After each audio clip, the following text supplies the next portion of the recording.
NEET পরীক্ষায় আর মাত্র 42 দিন বাকি, অর্থাৎ এক্স্যাক্টলি 6 সপ্তাহ।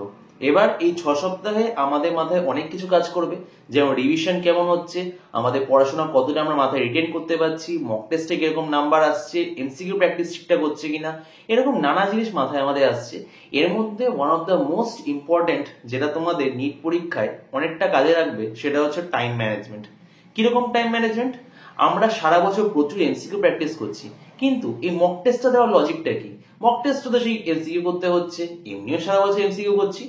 ডিফারেন্স হচ্ছে টাইম ম্যানেজমেন্টে, অর্থাৎ তোমাদের কাছে যে 3 ঘন্টা থাকবে দুপুর 2টো থেকে সন্ধ্যে 5টা, এই টাইমের মধ্যে তোমাদেরকে যে এতগুলো কোশ্চেন সলভ করতে হবে, 180 মিনিটে 180টা কোশ্চেন, এই কোশ্চেনগুলো তোমরা কোনটা পিছনে কতটা টাইম দেবে, এটা হচ্ছে টাইম ম্যানেজমেন্ট। এই টাইম ম্যানেজমেন্ট যদি তোমাদের ভুল হয়, যেমন একটা সহজ এক্সাম্পল বলছি, বায়োলজিতে কম টাইম লাগার কথা, ইনঅর্গানিক কেমিস্ট্রি অর্গানিক কেমিস্ট্রিতে কম টাইম লাগার কথা, কিন্তু এখানে যদি তোমরা বেশি টাইম দিয়ে দাও আর সেই টাইমটা তোমরা ফিজিক্সে আর ফিজিক্যাল কেমিস্ট্রিতে ইউটিলাইজ না করতে পারো, তবে কিন্তু তোমাদের সিলেকশন হবে না। তোমরা হয়তো ভালো মার্কস পাবে, বাট সেই মার্কসটা বিশেষ কাজে আসবে না। আগে একটা সময় ছিল যখন নিটে মোটামুটি নির্দিষ্ট মার্কসের উপরে পেয়ে গেলে মেডিকেল কলেজ হয়ে যেত, কিন্তু এখন দিন দিন যা কম্পিটিশন বাড়ছে আর দিন দিন যে লেভেলে স্টুডেন্টরা প্রোগ্রেস করছে, এখন কিন্তু ওই জাস্ট একটা মার্কসে হয় না, তোমাদেরকে টপ ক্রিম লেয়ারে থাকতে হবে, তবে কিন্তু তোমরা মেডিকেল কলেজ পাবে। আর সেই মেডিকেল কলেজ মানে শুধু এমবিবিএস নয়, সেটা যা কিছু বিএমএস বিডিএস যা কিছুর জন্য এখন কিন্তু তোমাদের যথেষ্ট ভালো মার্কস ক্যারি করতে হবে। আর এটার জন্য খুব ইম্পর্টেন্ট হলো টাইম ম্যানেজমেন্ট। এই টাইম ম্যানেজমেন্টের জন্য তোমাদের আজকে কিছু ছোট ছোট টিপস দেবো। তো ওয়েলকাম টু বেঙ্গল আয়ুর্বেদা। আমি প্রান্তিক গো, JVR state ayurvedic medical college and হসপিটালে ফাইনাল ইয়ার ছাত্র।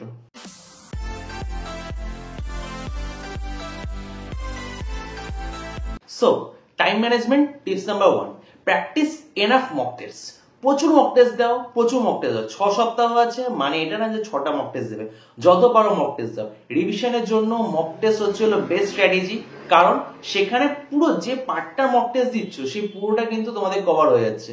সো যতটা পারো মক টেস্ট দাও, সেখানে কোশ্চেন সলভ করো। যদি মনে হয় যে না আমার এটা পড়া হয়নি, ঠিক আছে থাক, ওটা পরে পড়বে, বাট মক টেস্ট অবশ্যই দাও। তোমার অ্যাটলিস্ট ওই পার্টিকুলার টপিকের ওই জায়গাটা পড়া হয়ে যাবে। সেটা যদি বাই চান্স দিলে চলে আসে, তোমাদের শোনায় সোহাগা।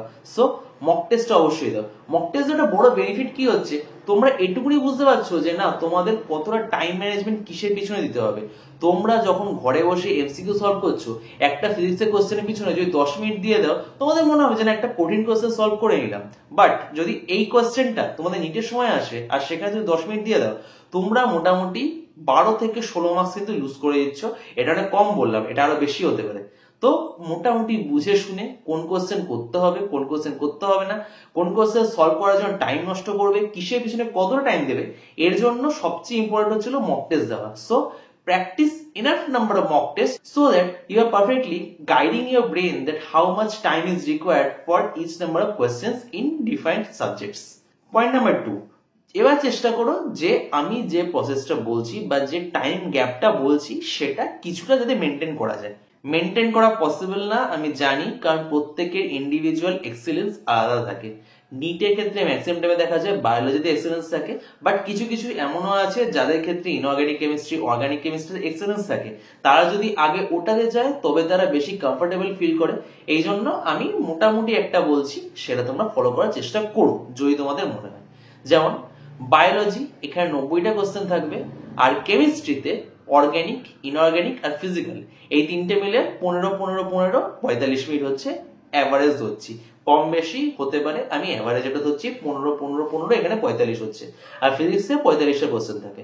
সো এখানে বায়োলজি, ইনঅর্গানিক কেমিস্ট্রি আর অর্গানিক কেমিস্ট্রি, এখানে তোমাদের হাতের কাজ কম, জাস্ট ব্রেনের কাজ বেশি। ব্রেন চিন্তা করবে, যদি পড়ে আসছে একবারে হয়ে যাবে, না হলে একদমই হবে না। সো এখানে চেষ্টা করো যে বায়োলজিতে 90টা কোশ্চেন আর ফিজিক্যাল কেমিস্ট্রি বাদ দিয়ে যে অর্গানিক আর ইনঅর্গানিক কেমিস্ট্রি আছে, অর্থাৎ যেখানে তো অঙ্ক করতে হবে না, সেই পার্টটা দুটো মিলিয়ে, অর্থাৎ ওইখানে 90টা আর এখানে 30টা, এই 120টা কোশ্চেন চেষ্টা করো যে তোমরা মোটামুটি ফার্স্ট 90 মিনিটসে কমপ্লিট করে নেওয়ার চেষ্টা করো। এই 480 মার্কসের মধ্যে ম্যাক্সিমামটা তোমরা যদি 90 মিনিটের মধ্যে ক্যাপচার করে নিতে পারো, তবে তোমাদের পরের যে রিমেইনিং অর্থাৎ ফিজিক্স আর ফিজিক্যাল কেমিস্ট্রি, এর জন্য যতটাই টাইম থাক তোমাদের কাছে 90 মিনিটস অলমোস্ট 1.5 ঘন্টা ফাঁকা থাকছে।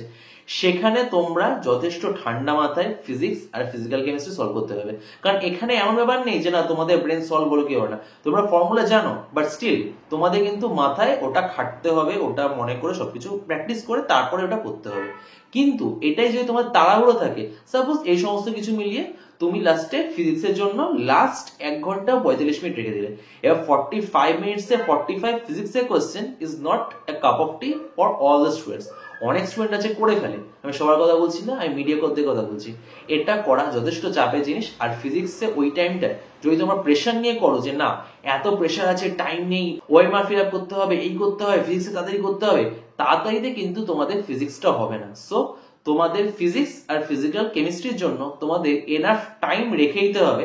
আর এটা সবচেয়ে ভালো উপায় হচ্ছে হলো বায়োলজি আর অর্গানিক আর ইনঅর্গানিক কেমিস্ট্রিতে যতটা পারে টাইম বাঁচানো যায়। কারণ ওইখানে বিশেষ তোমাদের আলাদা চিন্তা কিছু নেই, আচ্ছা না এটাই কি এই করবো, এই হবে না, এটা তোমাদের চিন্তা করার জায়গা নেই। আইদার হবে না হলে হবে না। আর যদি মনে হয় যে না এটা মনে পড়ছে না, গোল্লা দাও এগাও, গোল্লা দাও এগাও, যে না এটা আমার হয়নি, পরে চিন্তা করে দেখবো, তখন মাথায় ক্লিক করলে ভালো, না হলে গেল। কারণ -1 এর থেকে ভালো 0 থাক, ওইখানে আমাদের চান্স কম থাকছে। ঠিক আছে, সো এই ছিল টিপস নাম্বার 2। আর থার্ড এন্ড ফাইনাল টিপস তোমাদের জন্য, যখনই এই মক টেস্টটা সলভ করবে, এই জন্যই তোমাদের আমি বারবার বলি যে অফলাইন মক টেস্ট দাও, বিকজ ওএমআর এ একটা প্র্যাকটিসে কিন্তু ভ্যালু আছে। অনেক স্টুডেন্ট আমার কাছে এরকম পরে কাউন্সিলিং এর টাইমে কথা বলেছি, তখন শুনতে পেয়েছিলাম যে ওএমআর এর ছোটখাটো মিস্টেকের জন্য কিন্তু লার্জ মানে হিউজ গ্যাপ হয়ে যায়। কি গ্যাপ হয়ে যায় সেটা পুরো 1 বছর নষ্ট করে দেয় জাস্ট ওএমআর। খুব ভালো প্রিপারেশন ছিল, সবকিছু ঠিক আছে, বাট এই ওএমআর যখন ফিল আপ করতে হয় তাড়াহুড়োতে করতে গেছে, লাস্ট 5 মিনিটে লাস্ট কিছু করতে ওএমআর সলভ করতে গেছে, একটা মিস চলে যাচ্ছে। আর একটা মিস চলে যাওয়া পরপর করে যখন নামতে থাকছে, তখন সেটা কিন্তু সব পরপর করে ভুল হতে থাকছে। সো যে মার্কসটা 560 580 তে চলে যাচ্ছিল, সেটা কিন্তু তোমাদের জন্য 120 140 তে নেমে যেতে পারে যদি ওএমআর ফিলিং এ ভুলভাল হয়। এমন এক্সাম্পল প্রচুর আছে, আমি দেখেছি, সেই জন্য বলছি। মনে হয় যে দাদা এমনি ফালতু বলছে, ভয় দেখাচ্ছে, বাট অ্যাকচুয়ালি কিন্তু OMR filling is so much scary like this. তো অবশ্যই এসব ভাবনা চিন্তা করার আগে অবশ্যই উচিত তোমাদের অনলাইনের জায়গায় অফলাইন মক টেস্টটা বেশি প্র্যাকটিস করা, আর ওএমআর ফিল আপের জন্য নির্দিষ্ট সময় দেওয়া। মোটামুটি তোমরা ধরে নাও 180 মার্কসের জন্য তোমাদের যে 180 মিনিটস দেওয়া হচ্ছে, তার মধ্যে minimum 10 minutes you should keep safe for OMR filling. কারণ আফটার যতই পড়াশোনা করেছো, যতই মক টেস্টে ভালো স্কোর করেছো, যদি তোমাদের ওএমআর ফিলিংটা ঠিকঠাক না হয়, কারণ আফটার অল ওএমআরটা কিন্তু স্ক্যান হবে, সেটা বেসে তোমাদের মার্কস আসবে। আর সেই ওএমআরটা যদি ঠিকঠাক করে ফিল আপ না হয়, সেখানে যদি ভুলভাল থাকে, সেখানে যদি ঠিকঠাক করে গোল্লা পাকানো না হয়, তবে কিন্তু তোমাদের যতই ভালো প্রিপারেশন, যতই ভালো কিছু হোক, আফটার অল পুরোটাই জাস্ট আ ওয়েস্ট। সো অবশ্যই চেষ্টা করো অফলাইন মক টেস্ট দেওয়ার।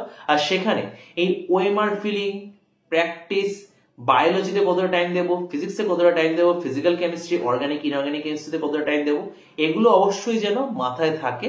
আর সেই রেসপেক্টে পরপর তোমরা ঠিকঠাক ভাবে সম্পূর্ণ এই ফিল আপ আর কোশ্চেন সলভ এই 3 ঘন্টার মধ্যে করতে পারো। ওকে, পরীক্ষা হলে আরো কিছু টুকটাক কাজ থাকবে, বাট সেটা এই 3 ঘন্টাকে বিশেষ এফেক্ট করবে না। মেইনলি যেটা তোমার দরকার ওএমআর, এটা তোমাদের এক্সট্রা, যেটা তোমরা অনলাইনে কিন্তু পাচ্ছ না। অনলাইনে যখন করছো তোমরা সিম্পল ক্লিক করছো, নেক্সট করছো, ক্লিক করছো, নেক্সট করছো, কিন্তু এখানে তোমাদের নেক্সট করার কোনো অপশন নেই। তোমাদেরকে যে কোশ্চেনটা পাচ্ছ না সেটা গোল্লা পাকাতে হবে, আর তোমরা যে কোশ্চেনটা পেরে গেছো সেখানে ওএমআর ভালো করে ডিপ করে করতে হবে, যাতে কম্পিউটার সেটা ঠিক করে স্ক্যান করতে পারে।